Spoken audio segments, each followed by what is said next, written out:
Remember before, when he was running in 2016, they were like, we can't give this guy the nuclear codes. I agree with that, though. Even now to this point. He was the only person, Charlamagne, not to get us into a new war.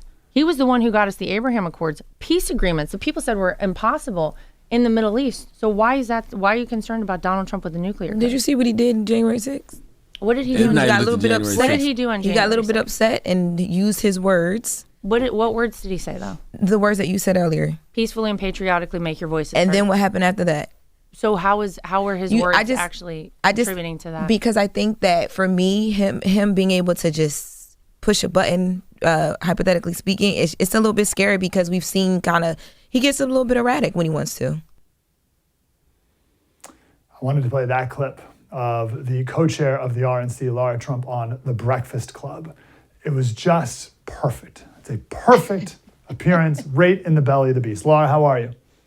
Hey, I'm great. Thank you. Thanks for having me. And I appreciate that. It felt like the belly of the beast, but I'm glad they let me have the opportunity.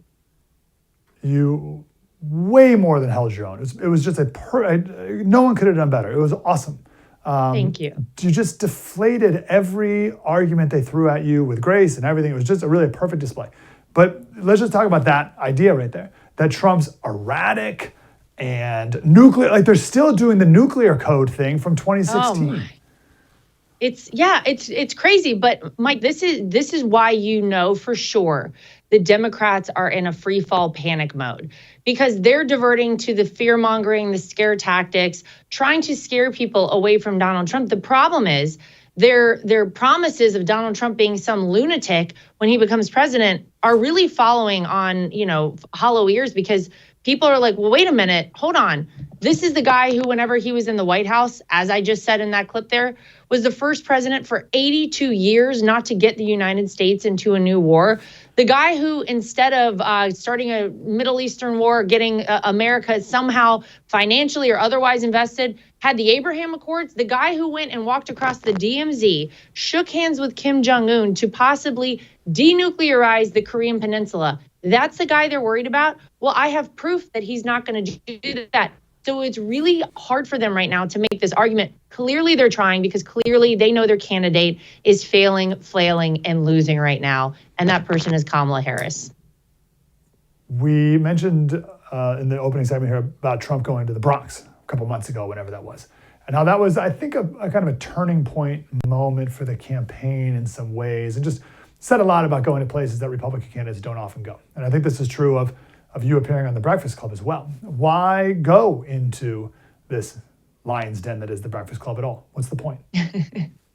Well, listen, I think if you don't ask for someone's vote, you're probably not going to get it, right? And I think that especially when it comes to someone like Donald Trump, there has been so much bad information out there about him. You think about the fact that the constant rhetoric you hear from the left is either the fear mongering I just talked about, or the traditional route they go for Republicans, which is that he's a racist, he's a homophobe, he's this, that, and the other. The thing is, if you go back and look at Donald Trump's history, it wasn't until he came down the golden escalator in Trump Tower as a Republican to run for president that anybody had anything negative to say about Donald Trump.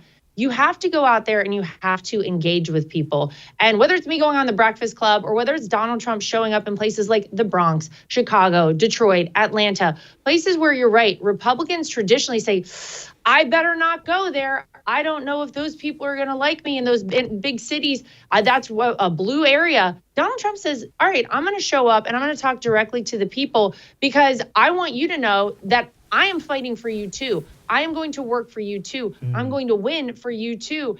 And I think that's why you've seen such a shift in a lot of voting demographics that also has the Democrats in a real panic right now. But look, if you don't show up, if you don't ask for people's votes, if you don't try, you're never going to get them. And Donald Trump believes you got to go out there and do it. So you and I are feeling really good about things right now, and that's a wonderful place to be. I think you and I are happy where we are, but I want to make sure I'm not in an echo chamber. How do you think this conversation has taken place between the opposite of you and me? So the co-chair of the DNC and whatever I am on the left, how's that conversation going right now? What are they saying? I think they're planning for 2028 right now. I think they know this is probably a lost cause. Look, they tried to pull a fast one on the American people with this switcheroo of sorts between Joe Biden and Kamala Harris. they were utilizing Kamala Harris for a long time as Joe Biden's insurance policy. Okay. Don't forget that she was doing such a bad job as VP that so many people out there were saying, well, I guess we don't have to worry about Joe Biden having the 25th Amendment, voted on for him to be ousted from office because Kamala Harris is doing such a bad job that nobody could ever imagine her as president. Now, all of a sudden, fast forward like 6 months later, and somehow they're trying to convince the American people that she's this incredible politician. She's going to be this great president. Everybody knows that she is failing. She is not resonating with people. She is inauthentic to her core. And there's one thing we know about voters in this country. They do not like inauthenticity. You're not getting more authentic than Donald Trump. Even at a McDonald's, he's himself, serving people and cooking up the fries. That is Donald Trump, and he doesn't have to fake anything. That's who he is. Kamala Harris has flip-flopped. She fakes her accent depending upon where she's going. This is a fake campaign. It's fake in the sense that not a single person voted for her to be the person running for president for the Democrats. I think they know that the enthusiasm and momentum right now is with Donald Trump. And I have to imagine that they're probably chalking this one up to a loss already. And they're looking forward to 2028 to see what they're going to have to do. I want to talk about some things you said there. So in the after action report of all this, I think this McDonald's moment will be a very interesting data point that needs to be analyzed. And it speaks to the authenticity you just talked about.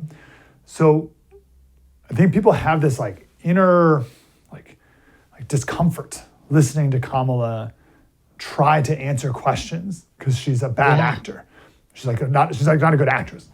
Versus Trump can go into a McDonald's and just be as casual and comfortable and charming as can be. And I would say that even if I didn't like him as a politician or whatever, like you're like, oh darn, like he's really, really good at that. About being genuine, like genuinely interested in like the tool that is used to shovel the fries. Well, look, you don't have to touch it with your hand. This is awesome. Right? Like that's just kind of like the guy he is. And I think about all these other campaigns where you put a politician in a hard hat and they just look ridiculous. Oh, why does that work with Trump? Well, I mean, I think Donald Trump, you're right. He's genuinely interested in this stuff, but he's comfortable in any place and among any person and group of people you put him in. And that's why it works when he goes to the Bronx. That's why it works when he shows up at a Chick-fil-A in Atlanta. And that's why it works whenever he goes to McDonald's. And, there's always this kind of like long running joke about Donald Trump and McDonald's. I'll be honest with you. When you go on Trump Force One, you pretty much, I'm going to say 95% of the time are guaranteed you're going to be served McDonald's on that plane because that is a staple. So it's just so perfect that he shows up there. And I think that people like the idea that there's this billionaire businessman, this media mogul who we knew Donald Trump as, this reality TV star, and now former president of the United States, who's willing to go there and actually engage with people and actually learn about the fries. And, I need a little bit more salt on these fries here. It is so good. But to your point about Kamala Harris and how uncomfortable it is as a viewer to watch her struggle to answer questions, if you are having to fake your way through an interview with Bret Baier, and quite frankly, with 60 Minutes for that matter, if they're having to alter what you said in their actual, broadcast, how on earth do you think you're going to sit across the table from the Ayatollah in Iran, from Xi Jinping, from Kim Jong-un, from Vladimir Putin? That's the problem I think people are having with Kamala Harris. I'm uncomfortable watching her. I know that the Democrat viewers must be uncomfortable watching her. And it actually doesn't evoke any sort of sense that this is a person who we can trust to lead this country as commander in chief. I have no idea how bad that would be, but I can only imagine it would be so terrible, not just for America, but the world. And that is a scary prospect. Where do you want people to go in these last few days, Lara? Well, I want to make sure that wherever you are, if you're watching and you can vote early, still go vote early and go make sure you're taking people to vote with you. Don't go alone. Make sure that you're spreading the word about how important this election is. Look, we've seen a lot of good numbers come out of early voting thus far, but we got to keep that going all the way up until Election Day. And so it's not too late. Get out and vote. Make sure that you're spreading the word to everyone you know to get out and vote in this election. Because look, if you don't vote, then you can't complain. And we've had a lot of complaints over the past 4 years, that's for sure. If you want to still be part of our Trump Force 47 team, TrumpForce47.com, you can help us get those low propensity voters out to vote. That's going to be the reason that we win this thing. Swamp the vote, make it too big to rig. And let's go. I think everyone knows this is the most critical, crucial, and important election of our lifetime. And I'm feeling good, but let's not take our foot off the gas until we're there. All the way to the finish line. Lara Trump, RNC co-chair. You're doing a great job, Lara. Thank you. Keep it up. Thank you. Will do.